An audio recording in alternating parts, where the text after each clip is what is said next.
What's up, folks? We're back this week. It's Niger and Miranda. We're back. Hello. And we're going to be talking about Impact this week on Impact on AXS TV. This episode is the July 7th episode. And we're about one more Impact away from Slammiversary, which is going to be July 18th. And we're still coasting to it. We're very excited. Cannot wait to cover that show. God, I just wish we were in like a different place where we can be like, can't wait to be at that show. Live coverage, but we're making the best of it. But it's going to be an amazing show regardless. But we have a lot to talk about tonight. We do. And I think the first thing I would say is let's go back to the MCU after the credit scene. Once again, they're nailing this. And look, when you're a nerd, you just love these after the credits days. Like, yeah, Frozen can have an after the credits, and I'm gonna go crazy. It's one of the better parts of a movie because it keeps you hanging, and Impact continues to really leverage this as really the must-see moment of the night.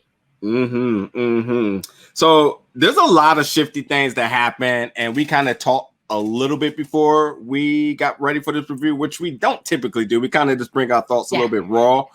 But I really love where your approach is at with something because you definitely caught a few things that I didn't even notice. So this is going to be a great discussion today. But the first thing, after the credits. So they're hinting at who the surprise person was going to be the last few weeks.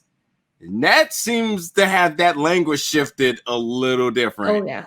Because now we learned that not only will this Return to World Champion not be alone, but it seems that it's going to be a trio because there was 3 glasses now, 3 hands.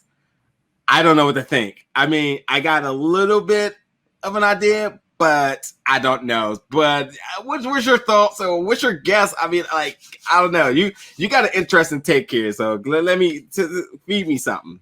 Yeah, well, yeah, so we've seen this promo before. They've been showing it, but this time around, it was altered. You're absolutely right. They played up the words. They played up some of the pictures as well. So they reemphasized that a former world champion would be there. And you had some flashes of pictures. And I had to go through it a few times just to see, some of these pictures because some of them are new.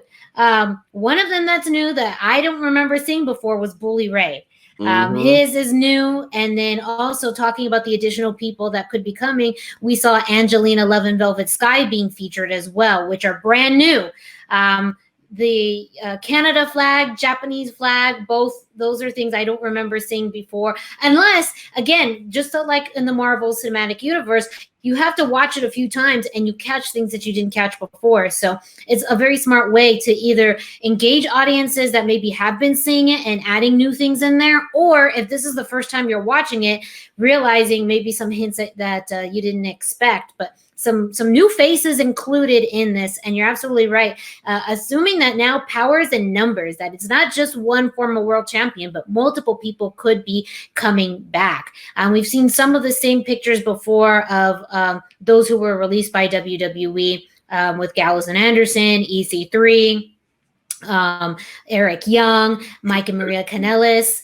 But yeah, again, now we have James Storm in the mix, Bully Ray. Now, I think they've played Kurt Angle in there a few times, things that could be a long shot, but they've even thrown in Sting now. Like, they are really throwing things out there now that absolutely make you guess, who is it going to be? You thought you had an idea of who, and now they flipped it on its head, and you have no idea who it's going to be. Yeah, and then you think about the people that we have not literally seen in this. Like Rusev is a hot name. Heath Slater is a hot name. I can't say was, but it still is. And considering what happened in WWE this week, that makes that even way more exciting. And then not to mention EC3 and his promo on his Twitter page. Just there's a lot of shiftiness that are just all working for Impact here because. Any type of gossip, any type of gossip, but any type of drama, I guess, is good drama, or any type of buzz is good buzz. It's working for them, and they just know how to metabolize it. So, because that's the name of the game. It's a lot of times when people watch stuff, they don't really care what happened in it. They just care about the final moment, the end scene, or the after the credits.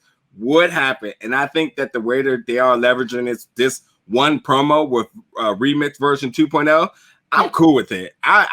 I'm caught off guard all over again, you know? Yeah, absolutely. It's because over the past few weeks, we've gotten some different scenes and they've played this one over and over and over again. But again, now they added some new faces based off of some rumors and updates. You know, you have James Storm, who's with the NWA now, but we don't know what's happening with the NWA. News was sent out earlier this week about Bully Ray's contract with Ring of Honor seemingly expiring. So now they're incorporating more news and rumors of things that's happening in the world of pro wrestling into that. Now, who knows? You know, it could have just been a way to throw fans off guard, but I think it's also a smart way of leveraging wrestling news because it is fairly a chaotic world in wrestling news. You never know what's going to come up. You never know really what's a reliable piece of information. So why not take that opportunity to add more fire, fuel to the fire in this case by leveraging that news and incorporating it into this this bit. I thought it was actually a really smart way of leveraging wrestling news. Yeah, and I don't know, was there some like unspoken like law or something that you were not allowed to talk about other promotions and stuff like that? And they literally have not cared. They said no, they don't. They talk don't. about. Yeah, and I'm cool with that. I mean, it really does drive towards the fan because in our world, that's how we talk. You know, we want to know who's going to shift to who, what company, what promotion, and if, you know, what happens if that person went there and so forth. So they're just like, hey, everybody wants to come to the hottest promotion, and that's how we're going to play it. If it happens, it happens. If it don't, it don't. The buzz is the buzz. No one's going to be mad at Slammiversary is like, damn, Eric Young really didn't come. I don't like this show. Like, you're once the money spent, you're there, you know? And it's still going to be a good show because even for the matches that we know of, it's a solid pay-per-view right now. And the fact that there's plenty of curveballs that'll to come, I'm very confident in that. I can't wait. And again, you brought up something I thought was interesting. The one thing we have not talked about at all when it talked about surprises, and maybe I did, but I really feel like I didn't, so I'm just gonna say I didn't, is that we never mentioned the fact of women returning. Yeah. I know I said that I would have loved to seen them have done more with the Battle Royal instead of just making it transparent, but that I put my foot in my mouth because Madison Rayne has said she's coming back. Yeah. Impact moment of the flashback moment of the week always plays dividends into something into the future. And sure, Madison Rayne was in that match, but there was 3 other people that was in that match that are very much open to the I'm not gonna say open to the idea, but as a fan, the possibility just seems like it's definitely there for them to make a return in some state. And you realize like those are 4 figures within this promotion. And that's not even to mention if they really start digging deep into some names that's also available. So all it takes is one person. And then again, the type of match that it is, excitement is excitement. If a person comes in and spends 2 minutes in that ring, it works. You know, we've seen it with the Royal Rumble in WWE where legends return and they come in, they get a good, you know, pop coming out. And they don't do much, but the moment was the moment, you know? And I think that this is for this being one of their biggest show of the year, the biggest show of the year. Why not? Why not? And I will be up and down. Yeah, bring Tara back all the way. Yes. Oh man. I thought at one point she was going on this kind of retirement journey. So I believe maybe that was last year. I don't know if it's extended into this year, but I do know that at one point she was officially stating, you know, she was having some final matches in her career. Going back to the Impact match of the night and also then to the last promo that we saw 2 very important faces in the history of the Knockouts division, and that's Angelina Love and Velvet Sky. Mm-hmm. So that, again, you're absolutely right that there is no coincidence that they were featured on the Impact match of the night, and then we also saw them again during the last vignette of the night as well. So that is definitely playing on that anticipation. And I think that particular vignette and all the rumors, speculation about who's coming to Slammiversary, a lot of that was built upon who was released by WWE. We really didn't have that many women released by WWE. One, they've already capitalized on Deonna Purrazzo, so they didn't need to do anything with that. But there wasn't that many women who were released, so maybe that's why we didn't see them now. But adding that to the grander spectrum of things. And again, just shuffling things around even more. Just when you think you had an idea as to what they're going to be doing, they shuffle the cups around and you don't know where the ball is now. So I think it was a really smart way of continuing to leverage the impact moment of the night to play into what we see later on in the show. And again, also, I think just acknowledging the Knockouts division. They say it a lot throughout the broadcast, and I absolutely agree. It's a new division for the Knockouts division, and we see it now with the championship picture, with the gauntlet match that's going to happen. So I agree with what you're saying as to even having a legend there to help build up the those who are now in the division. I mean, you could really see, I would love to see, say, an Angelina Love and a Kiera Hogan matchup, you know, or a Velvet Sky with Tasha Steelz or a Kylie Ray. I mean, there's so many options, so many ways that you can mix it up that I would be really excited to see. There's two things I'm surprised you didn't pick up on here. The first thing is, man, wasn't no tag belts beautiful? Oh, falling over with, yeah, very, very obvious nod. Weren't they beautiful? Just in case, you know, Tasha Steelz, Kiera Hogan's mentioned it in an interview and in interviews, and I believe she might have mentioned it maybe once, seldomly on the show. But nonetheless, just in case anybody may have forgot that they existed, this flashback moment of the week, it's a clear indication like, hey, yeah, those babies existed. And not only just that, they were beautiful. Yeah. So even if they were to return to hand them off or to, you know, announce them or reinstate them, that can be something there. But nonetheless, the other thing I'm thinking is, I've said it before and I'll say it again, you know, and we'll talk about it in a second. They're driving hard to this TNA fan base. Mm-hmm. Bringing back TNA personnel, originals, with a company that has one of the best knockout division of all time, which has to be an easy lure to them. Where it's just like, yo, like they're legit bringing some of the best talent in the world here, and they're legit giving them a legitimate run. And sure, they got good runs back in TNA back in the day. They've always had their reputation, but under new management, under a new vision, and this fresh, hungry young talent, that's always a draw for people to say, oh, I'll come back. Anytime a legend comes back, they always mention about wanting to work with a younger person because they didn't want to, they want to be an influence to them of some sort, or maybe they just want to get their legs back under or whatever it may be. We named 3 people, not even to mention some of the other really big names. Like, again, there's a lot that can happen here, and they had nothing. For me, it had nothing to do with them people being released from WWE. I think now it's just the idea of like, hey, they're heavily recruiting to this division, and this is starting to probably make some people send some DMs or some calls like, hey, I'm available June 15th, if you just need me to do anything, July 18th, my schedule's free. Maybe you're in the area. If you're looking for people, who knows? Yeah. So, man, look, we haven't talked about none of the matches until after the credits. We're some minutes in. I know, and that's just the allure of just what's already happening with just in these small bits and pieces leading to Slammiversary. The promo work, the vignettes.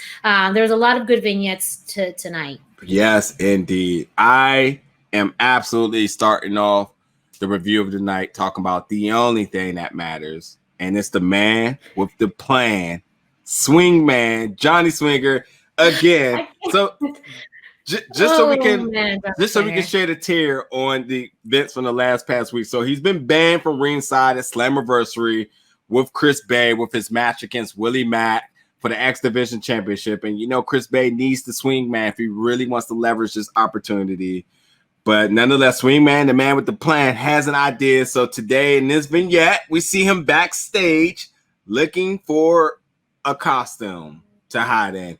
And lo and behold, he finds Super Eric Young gear. He did. And he said the horns. He said, maybe use that at the hotel later. And then he found Suicide gear. Fast forwarding to him wearing Suicide gear, running to Willie Mack, end up getting a match for the X Division Championship tonight on the show under the Suicide persona, shall I say, or gimmick. First of all, when he spun around and his glasses flew up, when he did the special handshake and he spun around and his glasses flew off, I almost peed my pants. It was so funny. Well, you could tell he altered the suicide suit to like show off his chest. So it was very much Johnny Swinger as Suicide. But we all had to just play along. Willie Mack did a great job pretending he didn't know. But man, who would have thought that would have been something we would have seen in our lifetime?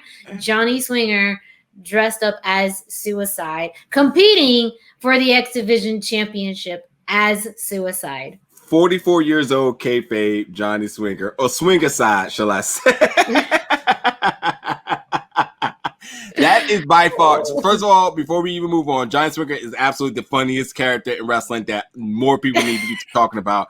And nonetheless, he each and every week is just he makes me laugh each every week. And this match I swear is the match to watch tonight. If you have not seen it, please look up Swingicide, Johnny Swinger as Suicide versus Willie Mack. It is like 3 minutes, but it's 3 minutes of just pure comedy. Oh my! It was very goodness. Obviously not Suicide. He tries to go through the ropes like Suicide, and I'd like to think Willie Mack's a smart man, but who would have thought that he had no idea? And of course, commentary knew Josh Matthews, Madison Rayne. They knew, and they were just in awe that this was happening. But he continues to be a highlight and entertaining portion of each week, a pretty integral part of the X Division Championship matchup coming up against Willie Mack and Chris Bay. So who knows what his involvement is going to lead to at Slammiversary and how it's going to impact, because we know it's going to be somewhere. Who knows where that's going to be? But that's part of the fun and the excitement of every week. You really don't know what he's going to be up to, and especially going into Slammiversary, you don't know what role he's going to play in that match. Yeah, if he's pulling out tricks now, wait to then. That's all I gotta say. Wait to then. Hold my beer. That's what I feel like every week with Johnny Swinger, he outdoes himself. Oh my goodness, man! What strings we have to pull to get Johnny Swinger on this show? I couldn't even do an interview with Johnny Swinger. I just laughed the entire time. You just laughed the whole time. Okay, give us a history lesson. Oh, for sure. He's so smooth with his wordplay. God, he's a good. Yeah, he's my favorite easily each and every week. I'm sorry if you don't like Johnny Swinger, you got to just deal with it. Every review, I'm gonna mention Johnny Swinger. Exactly. Period. Yeah, it's Najir's favorite. It's I think also a fan favorite. I think fans are pretty gravitate towards them, whether they admit it or not. They probably will. Maybe I'll be like, nah, that Swinger guy, nah. But secretly, they laugh. So it's okay. It's a swing man. Oh man, you love him. Just say it. I think he's funny. I think he's a funny guy. But I'm gonna leave it at that. Just leave it at that. Okay. Anyway, so this show started off tonight. The first match of the night was Rosemary and I'm about to say Rosemary and Kylie Ray. Rosemary and Taya Valkyrie versus Kylie Ray and Susie. Now, first off, it's amazing to see Rosemary back in the ring. Yeah. Again, we talked about last week, one of the best gimmicks out in professional wrestling. She looks really sharp being back in there. She has not missed a beat at all. I instantly love how when she rubs with Susie, they instantly jump back into the storyline. That's just always good storytelling, period. Regardless if they capitalize on it tomorrow or 10 years from now. I think, as prolific as that storyline was, I think that, it always needs to be fresh to us. And because it's one of the best things that Impact has had, with the State of Decay and, the final deletion and all that good stuff. Like, this was definitely the two of them, I heard outside of Decay, obviously, the two of them just really moved this company forward, really getting to the point that they are now. So I love the fact that they gave a nod to that. But that's not the biggest picture in this match. Because the biggest picture for me is Kylie Ray and Taya Valkyrie, because there's so much money to be made there. They're not giving us a full quality match. We keep getting sample bacon bit size of glimpses of what match they can capture together. We know they're two of the best in the world, And you have to think Kylie Rae signing had to have on her mind, like, I need to be able to work Taya as much as I can because, like I said, I think I checked that they only wrestled once ever. And the fact that now they're getting to be able to do this on the stage, matter of fact, they only wrestled once at the promotion that no longer exists in California because a certain guy no longer is in wrestling anymore. The two of them, I could imagine, really want to get back together into really doing what they do best. The two of the best in the world, and giving us glimpses is definitely by design. That's why these tag matches and they're having short interactions, but there's absolutely money to be made. We know it for a fact. But yes, but nonetheless, I thought it was an amazing tag match to really start to show off and what was an amazing night up and down the board. But again, I think seeing Rosemary back in the ring was amazing. But Taya and Kylie Rae is the we need moment very soon. Not sure when, won't be Slammiversary, but soon they have got to start getting a program work with them too. I think Slammiversary will only facilitate a long-term program between the two. We saw really the potential of a matchup, not only in this tag match, but also with the ending of this, which I thought was really interesting with Kylie Rae tapping out Taya. So you don't see that very often from Taya. There's a bigger story to be told, but one that I think will really help the Knockouts division carry a secondary storyline. I think it's challenging for companies to have secondary storylines outside of the championship picture for their female wrestlers, but this is one that has worked really seamlessly, and one that, you know, once you kind of take out the factors of Susie and Rosemary and you have just the core of Taya and Kylie Rae, could be really, really good. Yeah, absolutely. You're 100% right. So last week I was also very critical about this, and I think tonight that we shed a little bit more light on this, and I guess I'm warming up to it a little bit, but we're going to talk about this tag match that's happening at Slammiversary, which when you'll see in a second, this promo with the alliance of Sami Callihan and Ken Shamrock, something I was just like, but I felt like this promo shed a little bit more light and help me understand a little bit. So check this out now. Sammy, where are you at? I know you're in here. You're behind me, aren't you? Ta-da! Shocker! What do you got? I don't know why I helped you. But quite frankly, I guess it doesn't really matter right now. Because, we got a chance to do something special. We got a chance to end the North and capture gold. So if you need my help tonight, I'll be there. Yeah, like I'm actually gonna need your help. You know, the more I think about this, I don't even know why I helped you to begin with. Maybe it's because I want to be the one to take you out. Good luck. Maybe it's because I don't want to see the North do it before me. Or just maybe I look at us and I realize we could be the world's most dangerous tag team. I like that. It's like that old story between the scorpion and the frog. Bye-bye. Impact Wrestling, Tuesday at a special time, 9/8 Central on AXS TV. Okay, so I guess pretty much now we're getting the world's most dangerous tag team, and I guess I buy into that. I mean, it does kind of make sense. It's not a cheesy name, but like, not for the North still. Like, I don't know.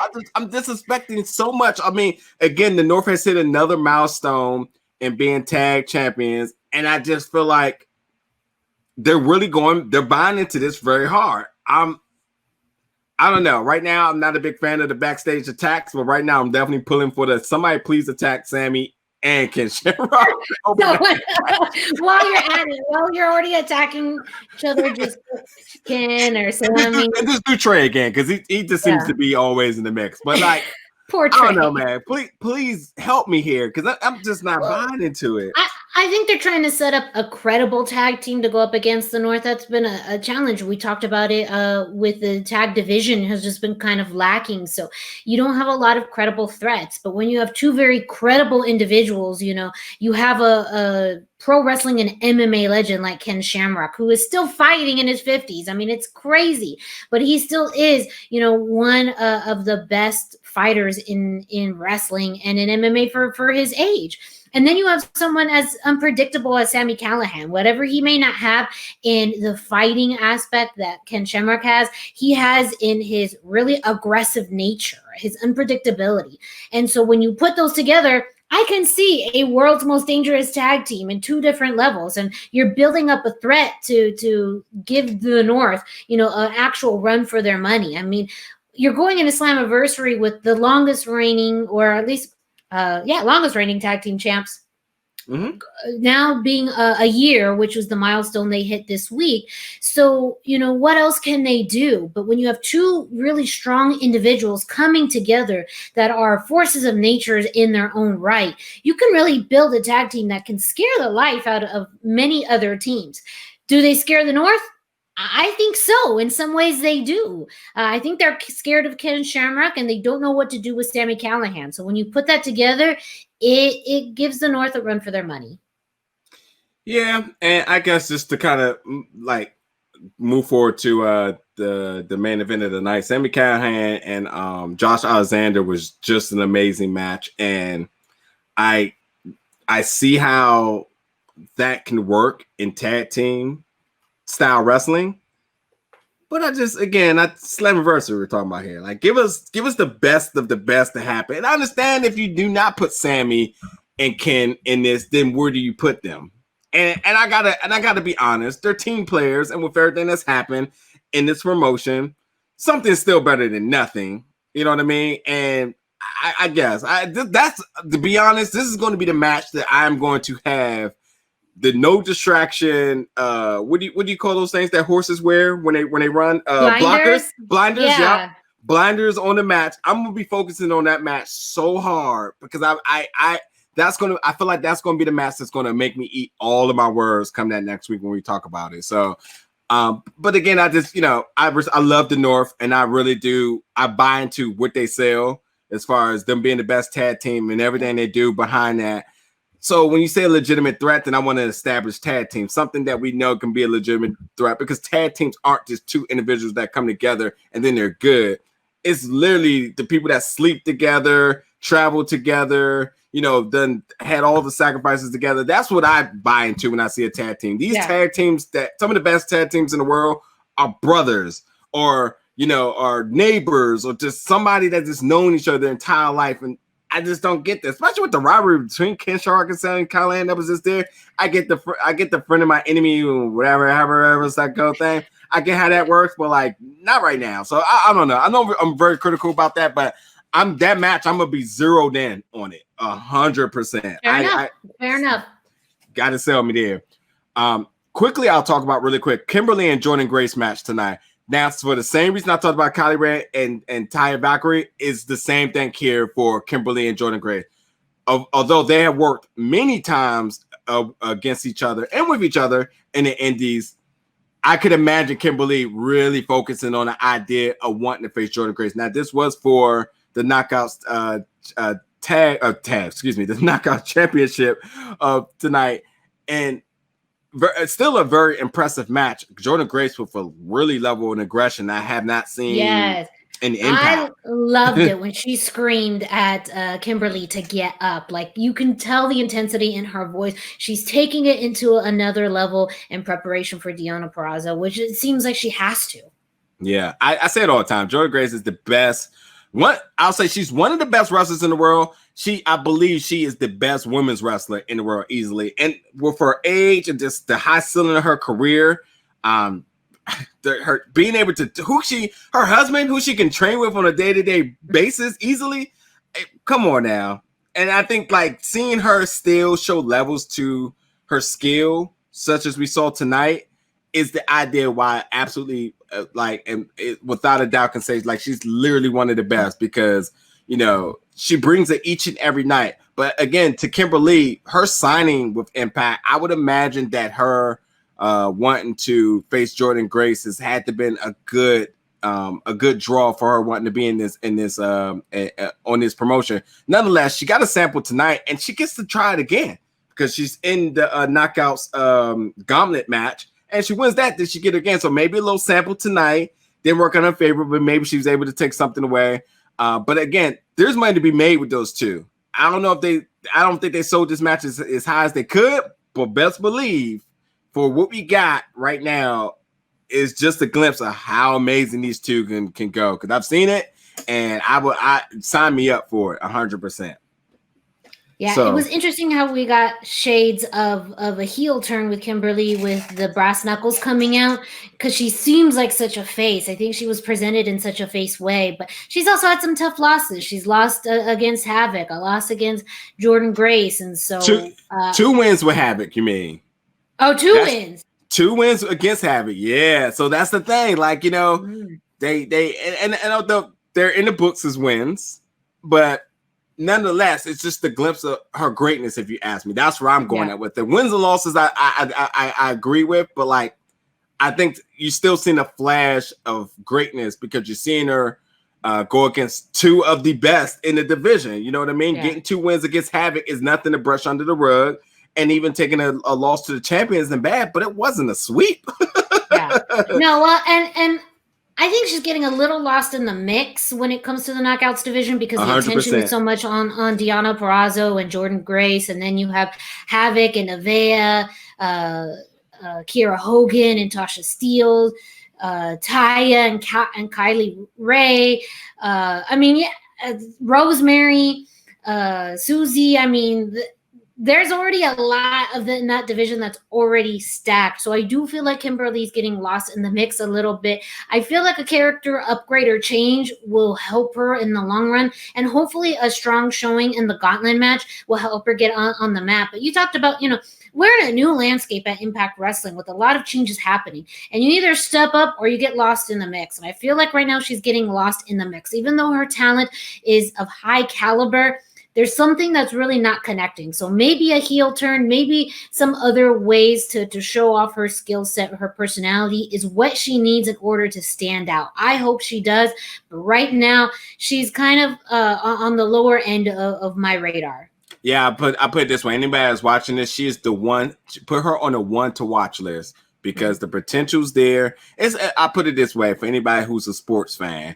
James Harden on the Thunder back in the day, I think he was drafted 4, 5, or 6. He was drafted really high, went to the Thunder. He was under Kevin Durant and Russell Westbrook. As soon as the guy went to another team, MVP. She's that person that has that talent and in the right situation, just keep an eye out for her because right now, while she's being overshadowed by other people, the skill is there.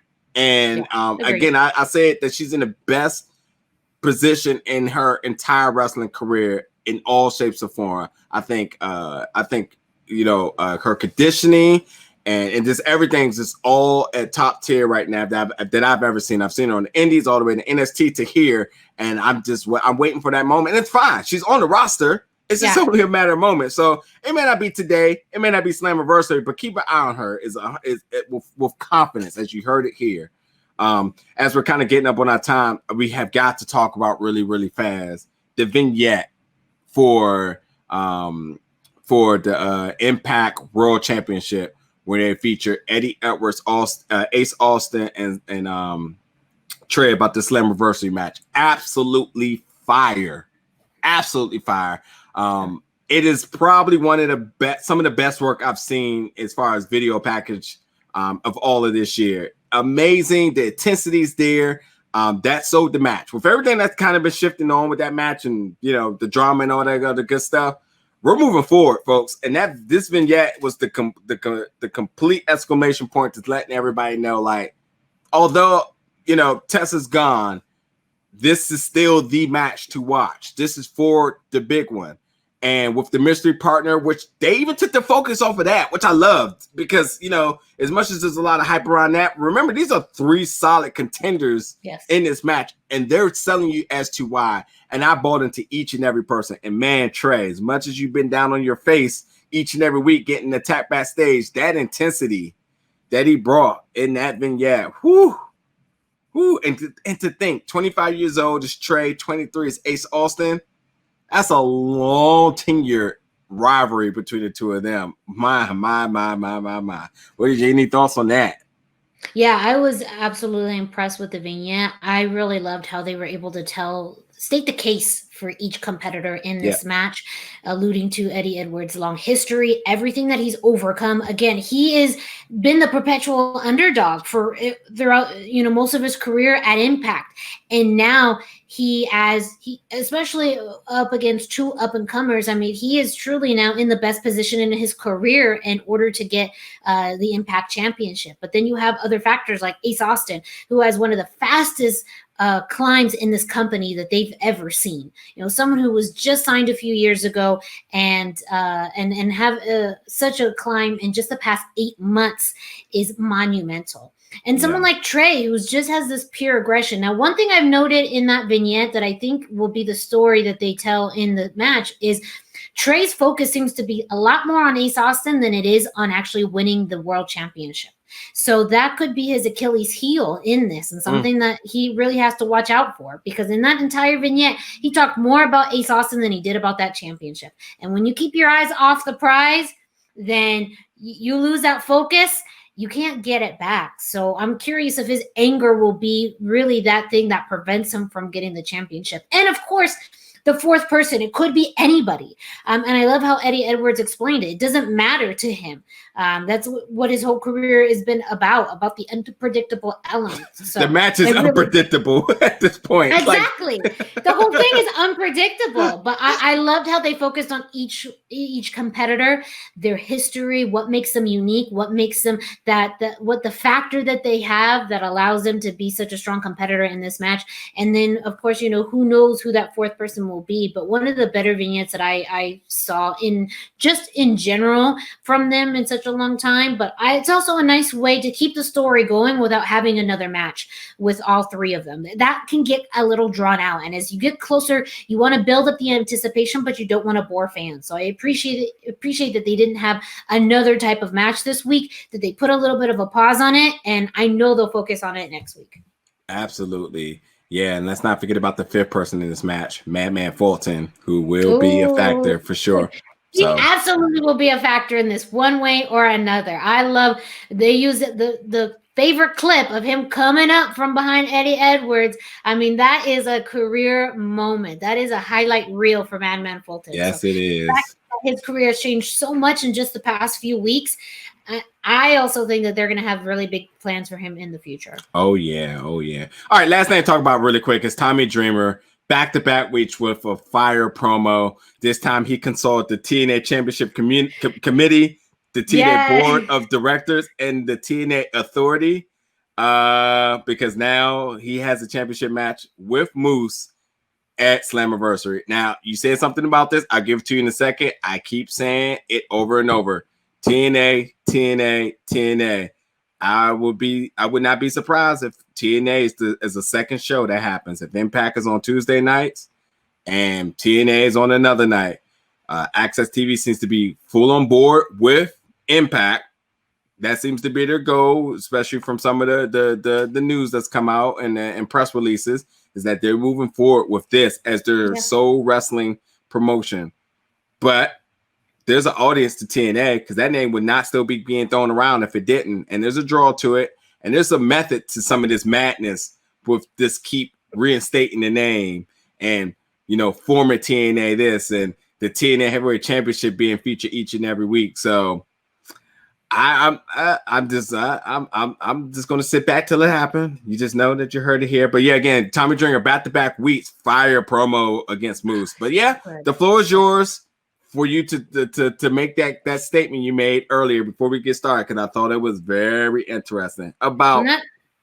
Remind me, because genius only strikes once. I don't know if it will strike twice. Well, this match with Moose there wasn't a thing for Moose at one point. It was going to be like who's going to step up thing, but now they automatically inserted Tommy Dreamer here, so they announced that this is the match. So the uncertainty became certain. Yeah, and I have mixed feelings about this. So yeah, a few weeks ago, we heard EC3's music play at the end of Moose's match. And so we thought, okay, maybe it's going to be EC3. And we've had allusions to, they've alluded to different people. However, with the shift that was necessary for the title picture, I think it's probably what happened was that they needed to shift whoever they wanted to have in that TNA World Championship match into the actual Impact World Championship match.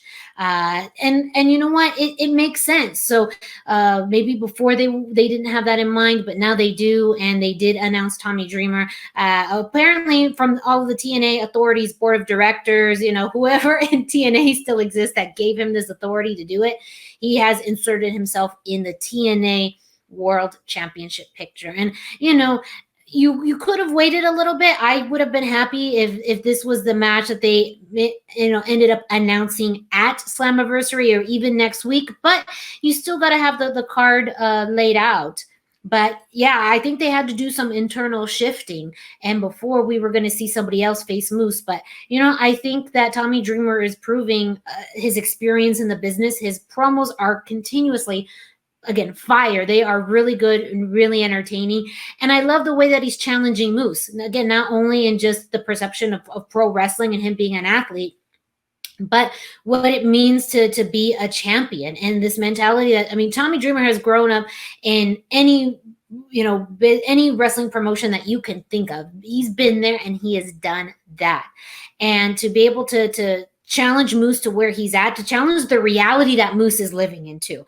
I love this because Moose has really been projecting this reality to everybody for weeks, and Tommy Dreamer is not buying it. The buck stops with him. So I think it's an interesting move as to, why they announced Tommy Dreamer versus Moose for the championship, TNA championship now. I don't think that was the plan, but I think that's the plan that they're going with because of necessary measures they had to do to protect, honestly, the Impact World Championship match. Maybe, but I don't know if Tommy Dreamer makes it to Slammiversary. Nonetheless, I'll say this. I had to Google it really quick. Tommy Dreamer has never been the TNA heavyweight champion. So if he was to win, I would assume that's got to be a nod to the end of his career in ring, because that seems to be something that he's never held.